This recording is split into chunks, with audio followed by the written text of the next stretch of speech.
What's up, guys? We back for another week of Saints talk, and it's victory. The Saints won this time, so hopefully, you guys, few more of you guys will listen this time. But yeah, it's the official podcast of NewOrleans.Football. As always, I'm your host, Kevin Washington, and I'm here with Nick Underhill. You guys know Nick. I don't need to introduce him, the man behind NewOrleans.Football. Make sure you guys go to NewOrleans.Football/subscribe. Pick a tier that works best for you. I would pick Elite. You can get some extra benefits. You can go check out and see what you get extra yourself, but go there and pick a tier that works for you. Get all the best Saints content that you can find anywhere: podcast, Instagram, Twitter, second Twitter account, everything you need. So it's all in one place.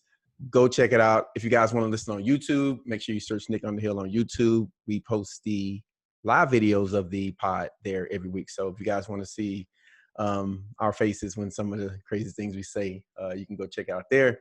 And wherever you listen to your podcast, 5-star ratings always help. And listen, follow NewOrleans.Football on Instagram. I think that about covers it.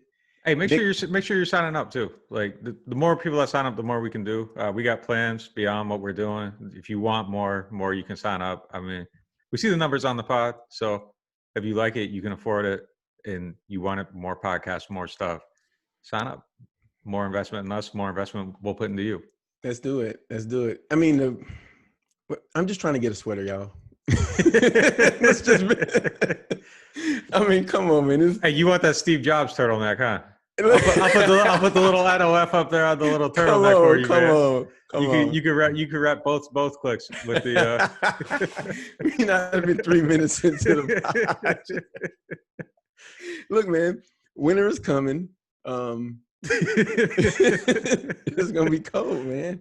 I'm under 200, man. I need some sleeves. So just you guys sign up, pick a tier.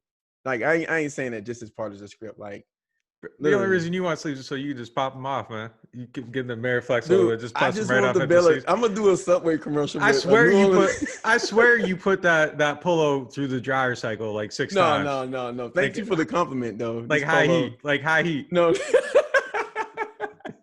Listen. You saw me. Yeah, this is really personal, but you saw me put the polo on the first time. I was taking the tags off. So hey, man, all I'm saying is we can do it side by side on the first video. You definitely shrunk that shirt. No, man, for the shirt. All right. Here's a dirty little secret. I've not washed it. I just put it on for an hour and then take it off and put it back on the next week. All right, we're TMI here. We're TMI here. Yeah. Make sure I shower after those workouts before I come do these pods.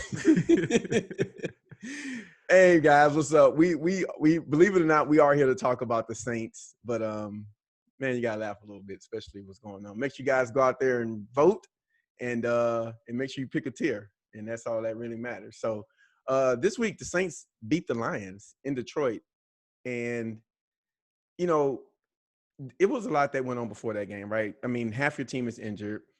Jared Cook, Andrews Pete, Michael Thomas, Marcus Davenport. We'll get into that later. Your cornerbacks pretty injured. Then you get out there, you get a positive test from your fullback. You're planning to play the game maybe without your fullback. He's an important player for this team. And then you're not positive. Let's start there. The NFL's a joke. Like straight up. Like let's start there. This is a joke. It should not happen. This is not acceptable. You cannot have a situation where a guy can get on a plane and potentially have this virus. Look, I mean, like, here's the deal. We get the same test as the players. You got to go every day before noon. You get tested. They send it out to Houston. You get an email back. Usually between 12 and 4 in the morning, it comes through. I'm guessing if you're positive, there's probably a little bit earlier of an alert. If you're negative, they just kind of slowly put it into the system. Like that, it updates, whatever.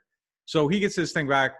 It's like 11, 12 o'clock at night, and it sets off this whole thing. But what I'm saying is like you do it in the morning and there is a little bit of a delay. And, you go to a lab and that's 99% correct. You're supposed to be, theoretically. The point of care tests aren't quite as accurate. But before you get on an airplane and you're in this metal bin with recycled air blowing throughout. Like and again, coronavirus germs all over the place. And again, you can think it's not serious. You can think whatever you want to think about it. We're going to let you whatever. That's fine. Like we're beyond that as a society. Everybody has their own thoughts. The NFL, it's very black or white. Either you have it or you don't. And if you have it, you aren't playing. And if everybody's in close contact, the whole team ain't playing. Do point of care test at least before they get on these planes so that there isn't this situation where everybody is basically in close contact. That's a good point. That's a good point. Like, what are you doing? Like, they should be doing that every day too, I think. Like, you should be doing both tests. You got the one that's more accurate. People come in, you get a point of care. If it's positive, you pull them aside, you send in the proper test. And the next day, maybe it's fine. But look, I mean, like, this can't. At least the day before. Yeah, I feel you. Like, or that morning before you let them on the plane. Like, you got to get those results right. There's too much at stake here to just not go all the way through it. And again, like, you're on a plane. Like, everybody's in close contact at some point. Like, it's impossible. Like, you're gonna at least be around 8 people, and then, you know, that's the thing. Like, they tested like 8 people, I think. But then, like, all the people that was around them and stuff. Yeah. Right. But then, okay, those are the people that are in close contact with him. And then, like, one of the names that came out that was in close contact, I'm comfortable saying it because it was widely reported. Alvin Kamara was one of the guys. Now, how many people was he in close contact with? Like, so it's not just to this. I mean, the Migos might have it at that point. but like Burton's close to 8 people on the plane. Alvin's one of them. So then that halo around him, and then it's going to end up being the whole team by the end of it because you're on a plane. You're on a freaking plane. Everybody's sitting there. It's 15 minutes. I think 15 minutes is what constitutes a close contact on the tracers that we wear. Those are another thing. Like, sometimes they're just going off. If you're standing too close to metal, I think this might not be true, but like, I've been nowhere near people and I've been like leaned up against the I didn't know you guys had to wear them. I didn't. Yeah. So it's like you and Holder are like a little too close and you ain't seen them in a week. Yeah. Well, no, I'm way off from that. Like, man, I'm making sure I'm getting the gold star every single day. Like, I'm way too cautious about it. But look, I'm a media member. Like, I'm not going to be the guy that goes in there and ends up, you know, showing up on a player's tracer, anybody else's tracer. Right. We can't screw up. Like, if the media screws up, like, it's over. Like, we're done. So no, I'm not going to do that. No more. Yeah, you guys are. But the league's got to be better, man. This was a joke. This should not have happened. Like, it was a joke. The fact that, and again, like I said this on Twitter, and a bunch of people came at me. They're millionaires. They can stay up all night. They can have a bad night before work. Yeah, sure. Everybody has a bad night before work, but they shouldn't have had this bad night before work. And secondly, you can't act like player safety is paramount. Like, let's drop the charade. Like, the thing that's paramount is making sure the show goes on, and that's fine. That's fine. You want the show to go on, that's fine. But like, you could have moved this game back later in the day. You could have done something. Like, sleep is important enough that the Saints have a sleep expert. Most teams have a sleep expert. Study how the players sleep, give them advice. For instance, they go to Vegas, they don't fly back after the game because the sleep expert determined that it would mess them up for the whole week. Yeah. And all that stuff matters with recovery and everything. And, you know, a week ago, we're all complaining about injuries and star players going out. But then when, like, something happens to where a team's put at risk, all of a sudden it's like, well, they're fine, they can handle it. Well, like, look, you either want the stars out there or you don't. And nobody's saying cancel the game. It's just you move the game. You know, there's a slot open, like the Chiefs and Patriots slot. You know, just move the game back a little bit. Like, I understand there's broadcast and all that, but like, we're in this season where there needs to be flexibility, and something like this happens. The star running back, the player that looks like the offensive player of the year, he's up until 4 or 5 in the morning, stressed out about his results. Now you want him on the field? Like, I just feel like that this could have all been handled a lot better. And that's the end of my rant. Yeah, hey man, get it off. Yeah, man. We're about to change the rating on this pod. Well, I just feel like they need to do better, man. Like, it's just like, I don't know. Like, the whole thing about like, I'm just tired of hearing about like player safety. Like, it's not about player safety. Not this year.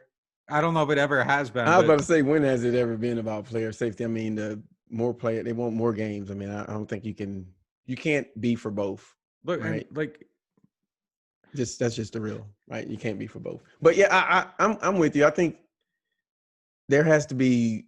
I think you got to look at the NFL has to see this and say, okay, what did we learn? How can we address this? Right? What needs to happen to where, you know, it's not 11:59 and you've got to be somewhere at midnight, right? So it's a little late in the game to be figuring this out. Thankfully, they did, you know, come back negative, but you know, that should be something that you could plan a little bit in advance for. So I ain't even gonna go on the rant about how they've already had 4 false positives. Like, how does that even happen? What's going on? Like, that this can. Yeah, I don't know enough about the process, but like I did have some DM conversation with somebody who seemed to be quite informed on like how lab testing works and all that stuff, and it shouldn't, like, it sounds like it shouldn't. I'm not going to go too far down that because I don't have the expertise myself to throw shade, but four feels like a lot. I don't see a lot of. I mean, Matthew Stafford, remember earlier in the season, that was a big deal earlier in the season. And I think they changed it from him because I still think they're figuring it out, to be honest with you. I know they sent some changes to the NFLPA, but I think that was based around the whole Titan situation. I don't think they've done anything to address this current situation that just happened with the Saints. So I don't know, man. I don't know. I do feel like they just need to be flexible this season, and they need to be able to say, I think they got to get these tests cleared up first. I think first and foremost, right? It would seem like you should be able to retest the sample. Is the sample contaminated? What's going on with that? But I just think they got to figure out, because you can't have somebody up at 4 a.m. and he got to be playing at noon. That's not a good look. So yeah, I mean, and the stress these labs are, like, if we're being fair, the stress these labs are under processing all these tests for the league, needing them back very quickly. They signed up for it though, man. Look, you signed up to do a job, you do a job. Look. I agree 100%. That's my take. I got to have some code written in the morning, and it's like I got to have it done no matter how much it is. So this is a big deal. This is the most popular sport in the States. I think this process has to get cleaned up, and regardless of whether it needs to be a new lab or whatever, I just think as a fan, I mean, I think most of the Saints players wanted the game canceled anyway. I may or may not have tweeted that out, but I just think as a whole I do think it's a little bit lopsided if it happens to one team versus the other, especially if you're the traveling team, right? You're not even at home, like you're on the road, and it kind of compounds a little bit, and it makes it, it's kind of an unfair situation. So, but they did play the game and they did win it, and I guess Drew Brees got kicked. He got kicked out of the Hall of Fame for maybe 3 weeks. You think they're gonna let him back in now? Yeah, look, here comes rant number 2. Like, the whole thing about Joey. The whole thing though, like, about them, like, oh, it's just the Lions. It's just the Lions. Like, yeah, okay, it's just the Lions. Like, I get it that there's a certain level of competition, whatever. But I don't think a lot of the stuff we were talking about pertaining to the quarterback had anything really to do with the opponent. Like, accurate throws, regardless of who you're throwing against. And maybe your windows are a little wider against one team as opposed to another. But Drew wasn't, those windows weren't getting hit, the ones we were talking about. And whether it was his fault or the receiver's fault, like, those miscommunications were leading to big misses. Like, it wasn't like the God level accuracy we were talking about. We're talking about like balls not being there. Yeah. In the stuff down the field, you're either throwing the ball down the field or you aren't. It doesn't matter if it's Darrelle Revis in coverage or, whoever. Either those passes are happening or they aren't. Drew was making that stuff happen. The stuff in the pocket, he's not mobile in the pocket. Well, the first throw, he rolls out and, he hits a guy on the move right away to start the game. Callaway. That has nothing to do with the Lions. So, like, the things for me pertaining to him, I think were alleviated in this game. And I don't know if that means that he's going to be locked in and Drew all the way, but this game showed me that if we thought he was teetering on the edge, like, he took several steps back. Like, it's there. Just as long as the stuff around him is working, he's going to be fine. But I'm no longer concerned about him just not having it. Like, we saw it. Drew was elite. I mean, I missed the first 3 drives of this game, and so, I get a text from you. It's like, you're telling me to scrum. Like, yikes, what's going on, right? And when as soon as I get home and start watching the game, and as I'm watching it, I'm like, and the Saints are down 14. And as soon as I saw the game, I say, oh, they're going to win this game. Like, the first thing I say to my head, and it's funny, you text me, you was like, the Saints are going to win. I was like, yeah, they're going to win this game. They can tell. And Drew was elite this game. I mean, let's just call it what it was. The player that we saw the first 3 weeks, I don't know. I mean, it's a lot of factors. It's a lot of things it could be. It could be the offseason. It could be the fact that Michael Thomas, guy who had one of the best top 5 wide receiver seasons in NFL history. He wasn't there. I think that may have a little bit to do with it. Or, I think the play calling had a little bit to do with it. Or it could just be a little bit of all of them, which is what I think, right? I just think that, it was just kind of a collection of bad things happening at one time. And, Drew kind of regressed, or not regressed, that's the wrong word, but he returned to the player that we thought he was, not this big arm guy who is going to play like he's in his 20s. No, I mean, he's just a player who, similar to the guy we had, that they had last season, who didn't have this steep drop off that, may have been speculated a little bit on. So, yeah, I just think that there's, you can't say anything about the downfield passing. You can't say anything about the accuracy. You can't say anything about the decision making. I saw the pick. It was a tip ball, and I just think those things happen. I tend to not put that on those on the quarterback too much. He was good this game. He was great this game. I mean, that last throw that he made to Traquan to end the game. I mean, he was on point. I don't really know how many different ways that we can say it. It makes you feel good about the outlook of the team going forward. Definitely, if there was some level of concern. Yeah, and I think the approach defensively by Detroit did help with some of those downfield throws. That's my next topic. Yeah, the zone stuff. Early on in the season, limited them. It has, as we discussed before, it's limited them for years. Like they just don't make those throws. Drew doesn't have the arm to fit the ball on a button between 2 guys in cover 2. But when they're playing man, you're isolating guys a little bit. Those are more accuracy throws, and it's touch and precision more so than, rocket arm, get it in there. So he can still throw the ball down the field. It's just, there's a difference between that and just not doing it. And when it's there, he's doing it. When it's not, he's not forcing it. And that's how they've played forever. It might be a little bit more pronounced right now, at 41, that was it 37, 38, 39. As it should be. Yeah.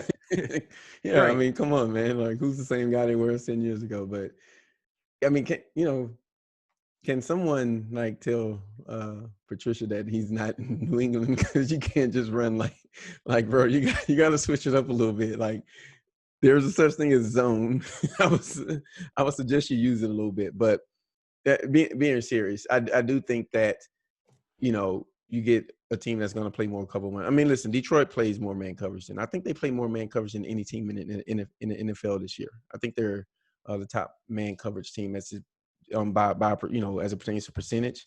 And so I think, again, it was just things lining up. I think Drew played better this game regardless of what coverage he was throwing against, but I do think that throwing against that cover one that Detroit was running gave him more advantageous throws and gave him a chance to push the ball downfield a little bit more.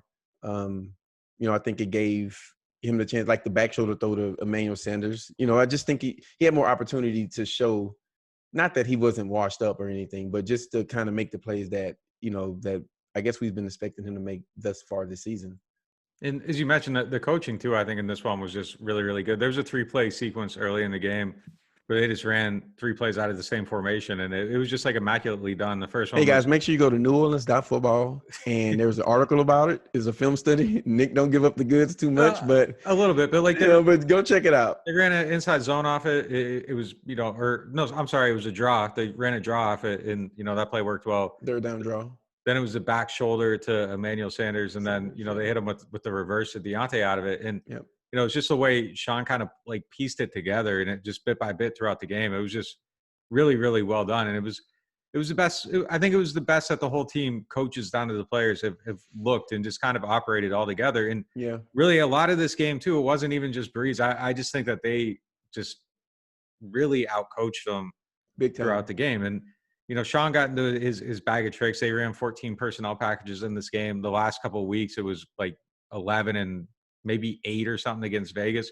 The numbers were really low for them. And they were back up at their creative best, doing all that stuff. So I just think that a lot of it just really, really came together in this game. And, the run game was big. I mean, you definitely – and that's something that – I mean, hopefully Ramczyk can play this week, because – I mean, when he left the game, the run game kind of, in Greenwich, he's a young player, right? You don't expect him to come in and be great, but for the most part of the game, the run game was really good. It was really impressive, and I think that's that fair? If you're the backup tackle and your one tackle's perennially injured, I mean, I don't know. He's a young guy, man. He didn't I lose know, in the game. I'm with you. I'm with you to an I mean, he was extent. bad. I mean, he struggled. But I do think he has to play better. I think that he got some snaps, right? He knows what he needs to work on. He's a relatively athletic guy. I think I heard Sean talk about him, and he sounds like he was a little excited about him. But yeah, I do think you expect better play from your backup tackle. No question. That's all. Yeah, and I mean, I saw Hurst listed as backup left tackle. They just maybe to be fair, they that's just kind of where they threw him or whatever. Yeah, I mean, it's Okay. that's kind of the coaches are signing off on it, but it's not truth telling. Yeah, they don't care really. It's you could have put O-line out there or center, they wouldn't have cared. PR puts it together, and they're just kind of like, "Hey, is this all right?" Right. Yeah, I got a team to coach this week. Yeah. Okay, man. So another thing that was very significant this week, and I think we've seen Sanders kind of each week just become more and more familiar with the offense, look more and more comfortable. And it seemed like this week was kind of a culmination of that. And, I got to give Traquan some love. I think he is maybe looking like he's trending the same after being in the league. I think this is his third year in the league where things are maybe starting to come together for him. So talk a little bit about, with Mike Thomas out, right? Arguably the best wide receiver in the NFL. Talk about what the Saints got from Sanders and Traquan Smith this week. Yeah, it's funny because when Mike first went out, I saw some people trying to bright side it, and they're like, "Well, it'll force Drew to get chemistry with everybody else." And I was like, "This is dumb as hell. You don't want Mike Thomas out of there." Have you watched the last two seasons? Come on, man. Now that they're coming out of it alive, and you see these guys trending in the right direction, it's kind of like, oh, well, maybe this isn't the worst thing in the world that happened. Obviously, they'd rather have Mike and be undefeated right now. Clearly. But I think Traquan became, I don't even know how to put it, a grown up, through this. He was kind of So real quick, just to put a quick aside to your point, Sean always talks about Coach Payton always talks about confidence comes from showing ability and doing it in the game. And this feels like, because this just wasn't Traquan making one or two big plays, right? This seems like he kind of has some consistency, and you could kind of see maybe him I don't know last time I seen him look this good, maybe ever, I don't know, but I just feel like maybe this could be a point of change for him where he kind of becomes more confident and maybe becomes a different player, hopefully. Yeah, I think he'll at least probably be more reliable in whatever his role is, because look, I mean, he kind of won in the game. Yeah, I mean, he was the guy kind of for 3 weeks, and he really did his thing, and he played well. He showed that he could be relied upon. He made difficult catches. Yes, he did. He was the guy. And I think that was important for him, because I do think that there was maybe some, I don't know if it was a confidence issue, but it was just, yeah, I mean, I think confidence is a fair way to put it from his own words. I kind of knew what I was supposed to be doing, but I didn't know all the way what I was supposed to be doing. I second guessed myself. I think he knows now, and that's huge. And I think for Emmanuel Sanders too, surprisingly slow going, coming on, but he's came all the way on. I think he's arrived. I think he finds holes in zones. I feel like that's going to be his. I mean, he just looks like he just knows what to do in those situations. They haven't had that since Willie. I think that's going to be. It's going to give Drew another confidence check down guy, whatever. Right when it's not there. So yeah, that's huge. And look, if Mike would have been there, maybe that would have been. Maybe that week 8 or something. Yeah, I don't know. Maybe it doesn't. Maybe it progresses on the same path. Maybe it doesn't. Maybe he figures it out in practice. Maybe he doesn't. Either way, it's not good that they lost the games they lost. They should have won probably both those games. But and if Mike's there, I sincerely think that's the difference. I sincerely think that Drew avoids this whole talking point. It gets killed in week 2 probably. I think a lot of stuff is different. I think they're in a better position right away with Mike, but long term, I don't know, man. I'm not trying to bright side it. I think they'd much rather be 4-0, but in the second scenario, that's definitely not as good as the first scenario. I think there are some positives to take from it, and those guys are definitely doing. Yeah, I think it's a big deal. I mean, I do think it's a big deal. And I mean, look, it was part of me says, okay, it's just one game, but actually, I don't think that's the case. I think it's a little bit more nuanced than that. I think this was kind of the culmination of them playing better and better and better, and finally things coming to head, and them having kind of, I don't want to say that breakout game, but maybe that is what you can call it. And you know, you don't need these guys, and we can talk about the context of it also, because you don't need Traquan and Emmanuel Sanders to go for 100 each week. I mean, even what they did this week, I can look at the numbers, you know, 70, 80, whatever, how many yards they had each. But, you know, because you got Mike Thomas. Mike Thomas is going to come back, and, you know, you like to think that he's still Mike Thomas. You just need someone who can come in the game. I mean, you know, if Mike Thomas is getting doubled, someone who can get open, someone who can make a big play, someone who can catch a ball in a crucial moment. And they showed they can do that. So I do think you just saw Carlton Davis. Davis. Yeah, he just took him out in week 1. Yeah. And the other guys didn't step up. So, like, if that happens again, you need to know that you have other guys that can step up. So, exactly. I mean, we just saw the cause and effect of that. We saw that. Yeah, exactly. Yep. So, and maybe it gives Drew more confidence in those guys going forward too. I think that Mike Thomas is so good that it just makes sense to look for him. If I was a quarterback, I would be looking for Mike Thomas because he catches everything. But now that, you know, I think, like, say for instance, that fourth down throw, that conversion throw Drew made to Traquan at the end of the game. I mean, if you don't make that throw, then they get the ball back, and it's a 6-point game. I mean, they went for 2, which was kind of wild, but, you know. That was the best throw of the season. It was crazy. And he got hit. I mean, he was under pressure. He dropped it in between. Like, it was easily. Yeah. Easily. No question. And Traquan, and it wasn't a super easy ball to catch in Traquan's defense neither. It was a little bit behind him, like a tad bit. And I think that was the pressure. And, you know, I mean, he dropped it in there, but it was a contested catch. I guess that's what I'm saying. And Traquan, he bought the ball in. So, you know, I think that's a confidence booster, right? Maybe Sean runs more plays for those guys now. I just think a lot can come from just seeing those guys step in and having a good game. You got to diversify. Hey, man, definitely.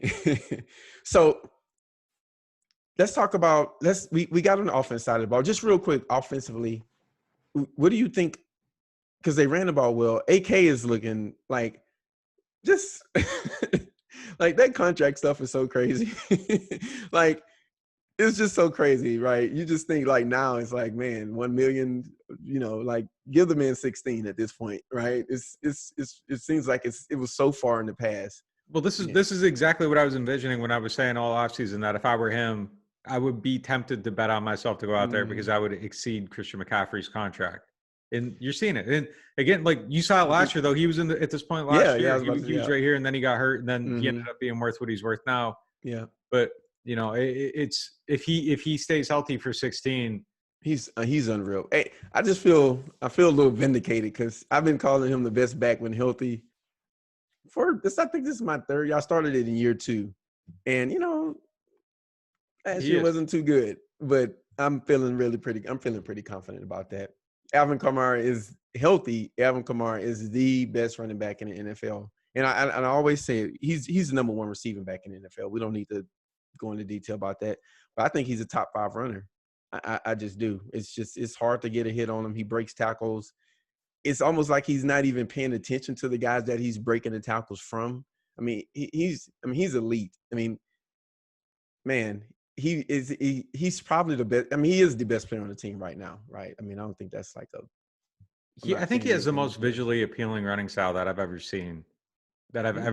Like, because the way he runs, it looks like he's not trying. Yeah, it's like lackadaisical, but then he's the way he does it it's insane. Like, it's just he's out there, he's doing this stuff, and it's like everybody else looks like they're trying, man. And look, when you're good at something, you make it look effortless. I don't care if it's running the football, rapping, playing basketball, whatever it is. If you're just so good at something and it looks like you're not trying, it's just, hey, man, it's the truth. Like, the dudes that can like rap really good, and it's just like, it doesn't seem like they're trying. It's just Carter 2 Wayne, basically what you're saying. Yeah, like there's just like a level of swag to it that's just like so infectious, and it's just so appealing, and it draws people in.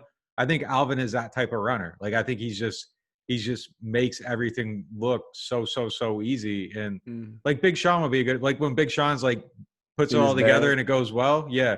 But like, it never seems like he's trying. You know what I mean? Like, I feel you. So like, it's kind of like, I think Alvin's kind of like that as a running back. Like other guys, like they're trying really hard and you can see the effort. Like, I don't know. It's just weird. Just like his style is just naturally like easy going, and he doesn't write because he ain't got time. Right. But like, look, I'm not trying to say Alvin ain't trying. Like Alvin's obviously trying harder than like you see the workout videos, all the work he puts in, the way he bounces off people. Like, but he just makes it look like it's just like this is supposed to be happening, and I'm just walking down the street, and there's just all these bodies flying around me, but like I'm just walking to the Circle K. It's no big deal. Like, okay.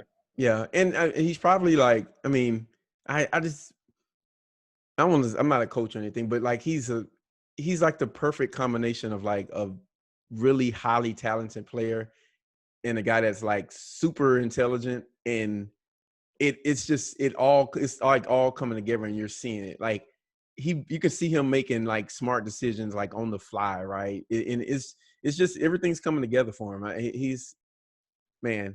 There's a lot of Kamara talk, and I understand it because it's the topic at the time. But man, if they didn't have, like that whole, I know the trade thing was never real, but just if he's not on the team, you're 0-4, right? So, or something crazy. So shout out to Kamara, man. He's playing well, and So I don't know. One more thing, like I don't know if it's my imagination, like or maybe just because it's been so long since he's been healthy. I think he's become more patient. Oh, okay. Like he seems like he's He's never in a rush. He's never in a rush. Like I think he's seeing the field better than he has. Like I think he's at a point where his intelligence of the game has met his athletic. I feel you. Yeah. And look, he's always been probably one of the smarter guys on the team, but I just think that like easily he's been in the league so long, he's seen so much. I think he just knows exactly what he needs to do. And just every time, like it just seems like he knows when to slow down. He's never in a rush. He's like always making the right decision when he has the football in his hands. Yes. Yeah, and that can be out in the open field, or like there was a run down towards the goal line where I saw him just kind of like chill and wait for his blocks. And it was like last week against who they played last week, the Packers, when McCoy ran him down. Like McCoy's not faster than Kamara, right? But hey, let me let my blocks get in front of me, and that's another 10, 15 yards or whatever it may be. So I'm with you. I definitely think that was the case. And I mean, even Coach Payton was talking about it. Someone, Bobby brought up like him running out of bounds and stuff. And Sean was like, no, you look at the clock and, he had the down, and he knew that if he got out of bounds at this time and then the clock was at a certain point, that was the right decision. And it's just everything that he's doing in live time is, it's the right decision. And you could just see it like kind of all happening in front of you. So I want him going out. He's been hurt the last couple of years. I think it's this. Yeah. I'm like, dude, you're running back. Don't take a hit. Like, what are you doing? It's like, don't be Taysom. Right? Like situationally. Yeah. I think there's definitely times when you take that hit and you fight for the yard, but when you're well past the marker and don't take that hit. Yeah. That 2 yards ain't worth it. You are the offense, bro. Yes. Like, yeah, and then I think a lot of it stems from last year. Like he had some times where he was so hurt last year that he would get the ball in kind of predict contact, and he would just kind of go out of bounds. And there was a play, I forget it was toward the end of the year, where he was coming back and he got the ball, he ran out of bounds. And I think it's maybe some of the stuff last year is still on in people's mind, but listen, it's nothing like not physical about. I mean, Kamara is ridiculous. He's the best running back in the NFL, man. And that's just what it is. Defensively, what were your thoughts on how they played this game, and where do you think they need to get better? Because you look at the score and they gave up a lot of points, but the start of the game was a little weird. They kind of buckled down and they kind of softened up a little bit at the end. Was that because of their coverages, or Detroit found something in the defense? What's your opinion on what's going on that side of the ball?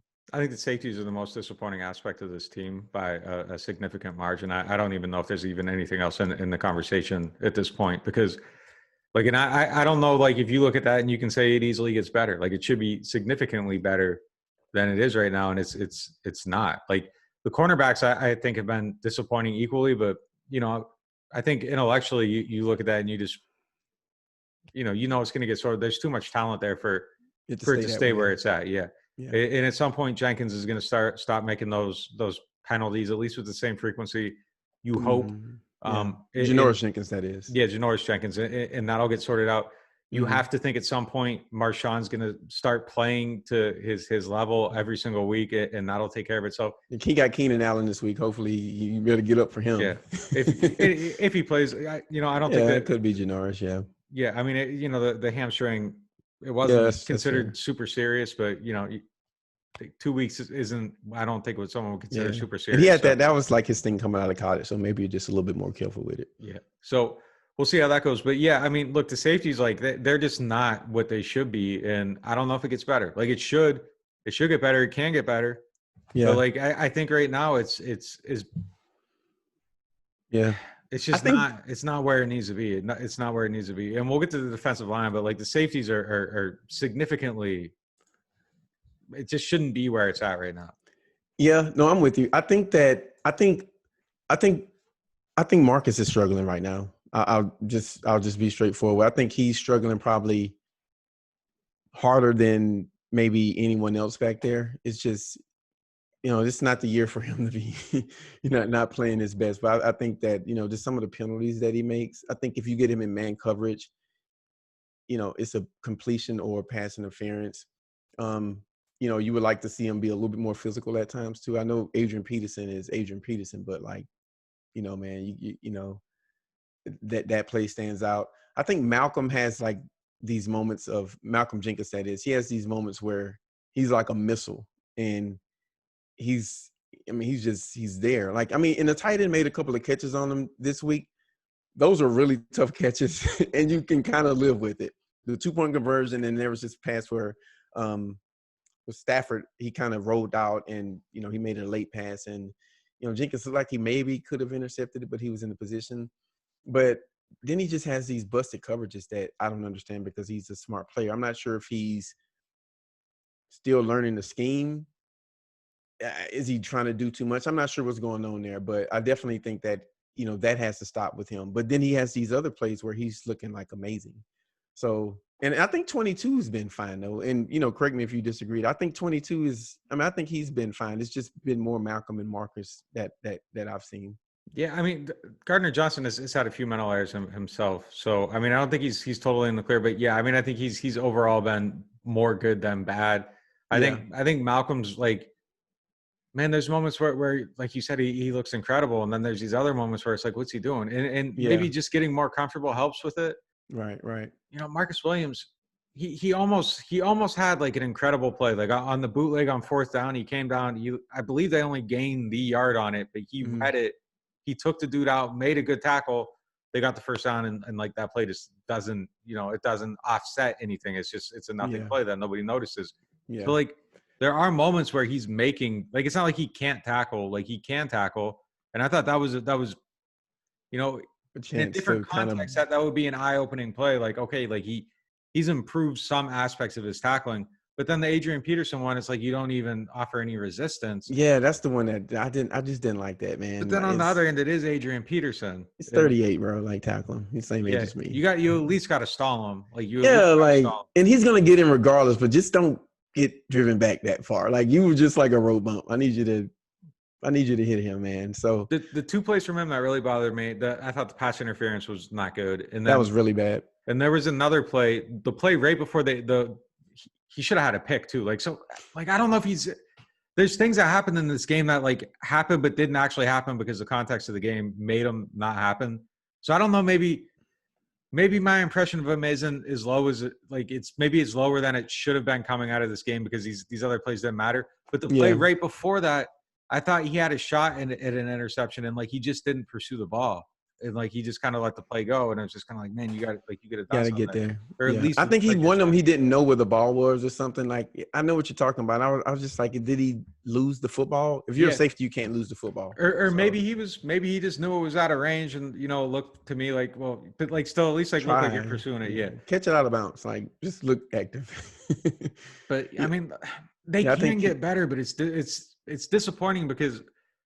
Look, I mean, like I really thought they were going to be like, I thought these safeties were going to just be the key to the defense. And right now, with the way the defensive line is playing, like they need those guys to be better. Yeah, it's almost like hold it down. Yeah, it's almost like Marcus's play, like it scales with the defense. It's like if everyone else is playing well, then you kind of get the feeling that I just feel like his play is better. But the minute, I just don't feel like he's gonna. I don't want to oversimplify, but I don't think he's gonna like elevate the defense, right? I think when things are going on around him, and he's Marshawn is covering well and Janoris is covering well, then as a safety, you don't have to make those plays as often. And I just feel like he's just a better player in those situations. But it's probably tough for him too, though. Like when coverages are getting busted all the time and stuff. Like and now your responsibility becomes you have to worry about two people's jobs, and you can't just worry on your own. And if that's in his head and it's messing him up, like it would be understandable to a degree if he's not able to just kind of focus on what he needs to be doing, and he's getting caught up because he's worried about it. But at the end of the day, you're a safety though. Safeties that's what you're supposed to be able to handle though. Yeah, but if a dude's busting quarters, you're only supposed to be worried about a quarter. Yeah, that's fair. That's fair. But yeah, as long as you don't bust your quarter, then I get it. Because I know Malcolm had one I think it was against the Green Bay Packers where, yeah. So I'm with you on that. But I just think it's more than that with him. Oh, I do. I agree. But yeah. I think that there's probably an element. I don't know. But I'm just saying to your point, like if everybody's playing well, I think that he'll play a lot better. Like he's a guy in space. Everybody else is holding it down. I think they get free to make more plays. Yeah, exactly. But that's kind of what I get from him too. So, man, is talk a little bit about Cam, right? And when I look at the timeline, I see a lot of Cam Jordan commentary, and so just take the floor. What's going on? Don't give away too much though. They got to subscribe. Well, I mean, in this game, he got doubled on like 40% of the snaps. Either by a tackle on a tight end, tackle on a running back, tackle on a guard, tackle in the center pulling. Like, yeah. So I mean, there's a lot going on. It's he got doubled at a pretty good rate last year. It's a lot higher this year. It's like significantly higher this year, right? It is. But he was still getting through those last year, and it hasn't happened quite as much this year. But look, I mean, I think there's a lot that goes into it. Like we're talking about the coverage being spotty, and you're not getting as much time. So that's a good point. That's a good point. If you're trying to beat a double team, and we got an article with all the times and everything spelling this out. But like if that stuff is happening, it's tough. I think there's just a lot. I think the defense just being inconsistent is affecting everybody. Yeah. But I also think that a lot of players. I don't know who you would say on the defense right now that is striding. Onyemata kind of like he's flashed a few times. He's probably playing as well as he normally does. Yeah. Yeah. I think he's better than he was last year. I think you can make an argument that DeMario's playing as well as he has, but I think that everything you can't tell as much. Yeah, exactly. Yeah, everything being a mess around him to a certain degree, not as consistent. I think has affected those him. Opportunities are not there. Right. Yeah. Look, they need. What number is he? 93. I haven't seen him on the field in so long. I forget what number he is. 92. 92. They're my bad. Yeah. Onyemata's 93. Yeah. Coach Payton was on WWL, the coaches show, yesterday, and he said that this is the week that he's hoping to get him back. So last week was the week they were hoping to get him back. The week before was the week they were hoping to get him back. Yeah, I mean, if that was the case, they would have put him on IR if they had known it would have been this week. So I'm not sure if it's his elbow, if it's his toe. So he tweaked it. When he tweaked it, he wasn't immediately rolled out. There was a hope that like it would respond and he'd be able to play, but didn't respond. He doesn't practice Friday. Is it like the same foot that was? I'm not positive on that, but look, I mean, it's always something, man. I mean, come on. The thing with him, man, like I'm not even throwing shade here. Like I'll believe he's playing when he's out there before the game and the game starts. Even he could be active, like he could be full practice, like Wednesday, Thursday, Friday. Like it don't matter. He already was. Like, he was limited. He went the whole week and then was out there and didn't play. And they thought he was going to play. He went out, tested it, didn't play. And yeah, it's just And then look, that was last week. This week he's good to go. Then the toe happened. So I'm not throwing shade. It's just a lot has happened. There's been a lot going on with him. Yep. And at this point, it's just look, is he playing or not? Like the the Monday, Wednesday, or Wednesday, Thursday, Friday stuff. Be over there. And at some point, like you got to practice, man. Like you're not just gonna not practice and come out there and be good, right? I'm pretty sure like his first game back, even whenever that is, he's probably not going to be super effective. You know, like everyone else has had a slow start. What makes you think that that's not going to be the case for him? So it's just so it is frustrating. And whenever I talk about him, I always preface it with, I will never like speak on like a player's toughness. Like these dudes go through way more stuff than any one of us. I'm a software engineer. I just sit around and type all day. So I'm not going to question someone's toughness, but you know, he's a football player, so I can criticize him in that area. And I just think that availability is important. And his talent level is not the question. I'll still debate that all day, right? When the talent is not the problem, it's when he's on the field. Now, I'm not sure if he's going to be the same guy this year. I don't know. But from what he's shown thus far, that's not the issue. The issue is just availability. And he's just very undependable at the end of the day. He's got really bad luck. He's got really bad luck too. Let's say all that. Like, yeah, I'll never say that somebody should play when they're not playing. Like, look, man, like, get your money, take care of your body, all that stuff. Yeah, if you can't play, you can't play. That's fine. But yeah, I mean, at the same time, like, it doesn't mean that I have to, you know, as someone that analyzes this team, I don't have to trust that player to be on the field. Like, it's at a certain point, it's just like, okay, show me what you're going to do. Right. I'm not going to talk about it anymore. Like, just go do it. But look, here's the thing. Like, he's missed 4 games. There's 12 games left. If he goes out there and shows his talent, what he can be, no more like, oh, well, like sometimes he's good, sometimes he's not. Oh, no he's one raw, remembering he's this developing. Stuff, right? Yeah. Look, he goes out there, 12 games, he gets 7 sacks. Like no one's going to remember these 4 games. Mm-hmm. It's going to be all promise heading into next year. Next year he has a healthy season and everything's forgiven. Like Tron Armstead has missed a lot of time throughout his career. Last year we played 50 games. That's a good point. Tron delivers on his potential. Like he's one of the best in the league when he plays. When he's out there, he's elite, basically. Right. Yeah. And the other thing with Tron is, you know, he's playing like you'll see him dragging his leg between plays and stuff. So that goes into it too. But which may be bad because that may be why he was hurt for so long. But maybe Marcus got it figured out. He's like, man, let me just get 100% healthy. So yeah, I mean, in that respect, it's not necessarily a fair comparison. But I guess the point is that if you're delivering on your talent and you miss a couple of games every year, I think there's a level of forgiveness. Yeah. So if you look like the guy that was, the team traded 2 first-round picks for him and that was a good decision. Like if you make people believe that, all this other stuff don't matter. You can miss your couple games a year and it's all good. Right. But he desperately needs, if he wants to change the narrative, he needs to be out there and he needs to deliver. No, I'm with you. I mean, it's kind of. I mean, I don't want to compare him and Pete, but it's kind of similar. Like people, it's like where they were picked, and you know there was some performance. Like Pete is back hurt again, and it's you know, and it's hard to change narratives. I guess is what I'm saying. Like once people start feeling a certain way about a player, you know, it's really tough to change that. And so, yeah, I hope it turns around for him because he's so fun to watch when he's healthy. Like as a football fan, you know, it's nothing like I love watching pass rush more than anything. That's my favorite thing about football, watching a pass rusher. You know, I'm frustrated with the Cam Jordan thing because you can't watch him rush the passer because there's always a bunch of people paying attention to him and you never really get to see him do what you know he can do. And, you know, you see Davenport there and you're like, man, if he gets back, then, you know, he can potentially alleviate this problem. And it's just frustrating. It's just frustrating. And, you know, I do think that the narrative is set for him. And I think that, you know, he's going to have to change that because at the end of the day, man, 2 firsts, that's a lot of capital for someone that's like not on the field. And those are just the facts. So some of the criticism is warranted. Some of it isn't.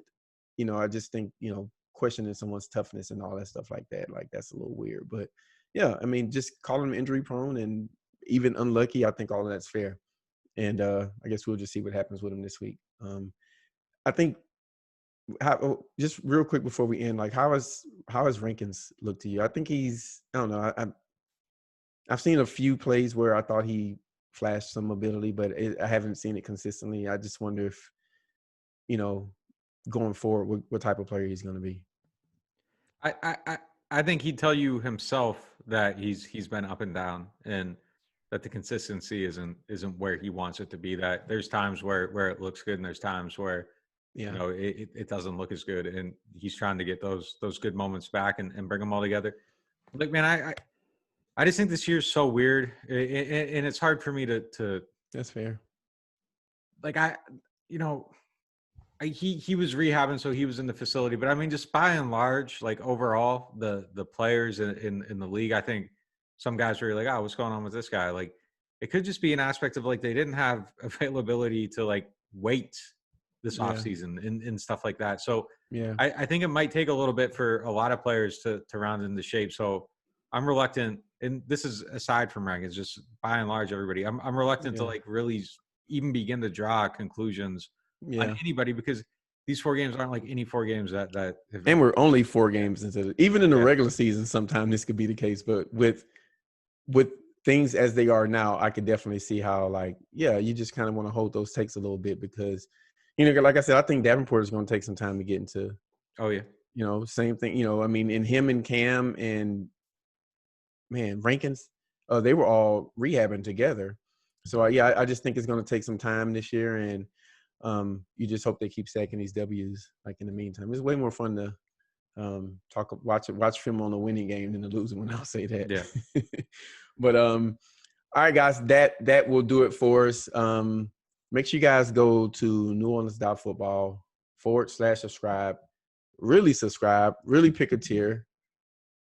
Whatever one works best for you. We cool with either one, but like Nick said earlier in the pod, the more you support, the more we can do. And we're excited about pretty much doing this thing every day, man. I mean, every day, every week, man. We love podding, and we couldn't do it without you guys. So we appreciate it. Make sure you, like I said, pick a tier, sign up on YouTube. Make sure you follow Nick on Twitter, Nick_Underhill. You can follow NewOrleans.Football on Instagram, at NewOrleans.Football. You can follow me on Twitter at Kevin Marsh Jr. No, I did not put my shirt on high heat in the dryer before this pod started. With that said, thank you guys for listening. We'll see you next week. We out.